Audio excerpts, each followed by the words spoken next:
Baik, bismillahirrahmanirrahim. Assalamualaikum warahmatullahi wabarakatuh. Waalaikumsalam warahmatullahi wabarakatuh. Perkenalkan, nama saya Muhammad Fatih Amrullah. Saya dari jurusan Pendidikan Agama Islam kelas 1A. Di sini saya akan menjelaskan ingin menjelaskan mengenai pengertian demokrasi ya. Nah, demokrasi itu adalah sebuah sistem pemerintahan yang ada di Indonesia, yang digunakan di Indonesia itu demokrasi ya. Nah, di mana sistem demokrasi itu yang menjalankan fungsinya dengan kekuasaan tertinggi di tangan rakyat.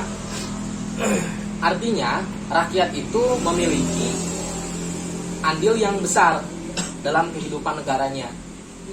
Nah, menurut para ahli seperti Abraham Lincoln, salah satu ahli, pengertian demokrasi itu adalah sebuah pemerintahan yang berasal dari rakyat, oleh rakyat, dan untuk rakyat.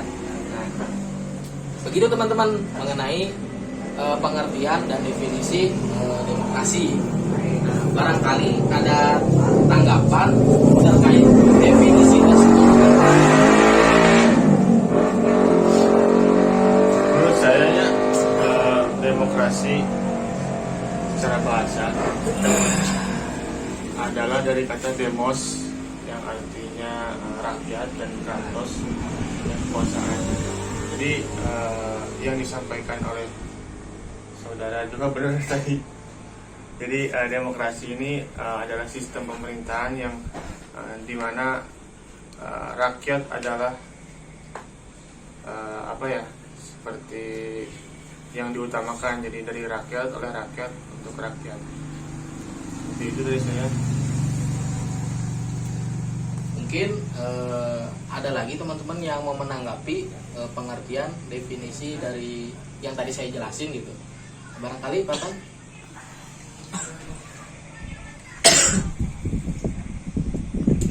Mau menanggapi atau setuju gitu dengan penjelasan dari saya gitu mengenai demokrasi?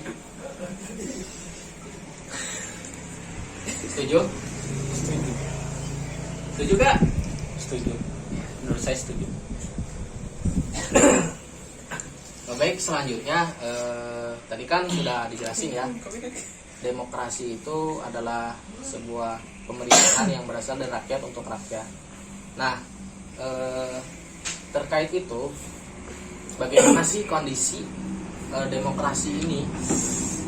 Bagaimana kondisi demokrasi saat ini yang sesuai dengan nilai Pancasila gitu? Barangkali ada yang mau menanggapi teman-teman?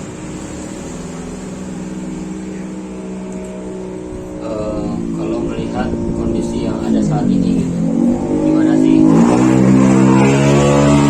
demokrasi ini berjalan di Indonesia khususnya gitu kan, sebagai negara kita sebagai warga negara sepatutnya tahu bahwa sebetulnya demokrasi yang digadangkan mengacu kepada Pancasila dan itu harapan bangsa dari pertama kali berdiri sangat jauh gitu. Kenapa? Karena memang nilai Pancasila itu sendiri sekarang seakan ditinggalkan, termasuk golongan muda seperti kita ini, teman-teman yang di sini. Mereka mungkin hanya tahu sila Pancasila, tapi tidak mengenal esensi dan nilai Pancasila itu sendiri. Pada akhirnya untuk seluruh unsur kehidupan bernegara, termasuk demokrasi dalamnya, akan kehilangan arah juangnya gitu. Mereka tidak tahu mereka harus menginduk kepada siapa demokrasi ini gitu kan. Yang ada kita akan terbawa oleh arus asing, kita akan terbawa oleh zaman, karena tidak berpegang pada Pancasila, dan itulah kondisi yang ada faktanya saat ini gitu. Itu kalau menurut saya seperti itu. Terima kasih. Baik, barangkali tadi kan sudah menjelaskan bahwasanya kondisi demokrasi Pancasila itu kan sedang tidak baik-baik saja ya. Dalam artian kan tadi sudah menjelaskan bahwasanya kondisi demokrasi di Indonesia itu kan sedang tidak baik-baik saja. Nah, gimana sih solusi ya untuk kondisi yang kita temukan gitu di lingkungan kita ini?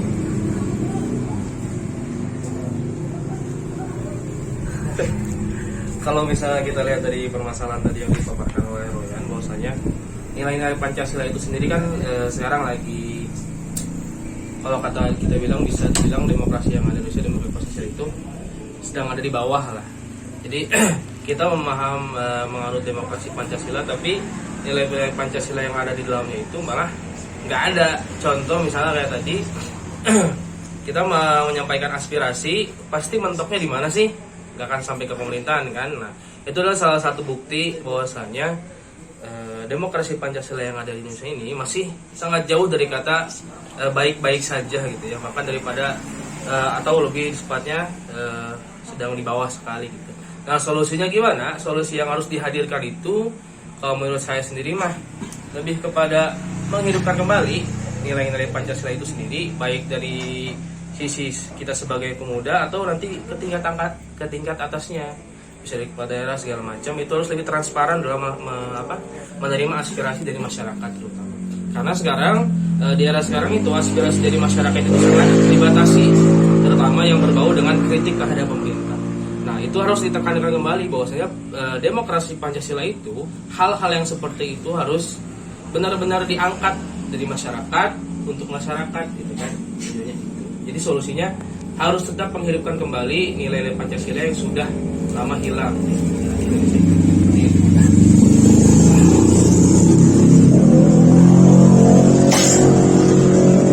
Baik, jadi kesimpulan pada diskusi kali ini yang saya dapat itu bahwa kondisi saat ini demokrasi itu sedikit demi sedikit ya jauh dari Pancasila gitu. Dalam artian dalam artian hilang nilai-nilai yang ada dalam Pancasila itu, terutama nilai-nilai Pancasila yang terkandung dari masyarakat gitu. Nah, seakan-akan demokrasi ini mengacu pada Pancasila sebatas harapan atau mimpi semata. Maka untuk memulihkan kondisi saat ini perlu adanya yang namanya penanaman kembali nilai Pancasila ke dalam diri bangsa tentunya. Nah, agar nantinya setiap unsur yang berlaku di Indonesia termasuk demokrasi ini di dalamnya bisa diaplikasikan berlandaskan Pancasila. Nah, mungkin diskusi mengenai demokrasi Pancasila yang bisa saya sampaikan seperti itu. Saya ucapkan terima kasih kepada teman-teman atas diskusinya. Waalaikumsalam warahmatullahi wabarakatuh. Wassalamualaikum warahmatullahi wabarakatuh. Waalaikumsalam warahmatullahi wabarakatuh.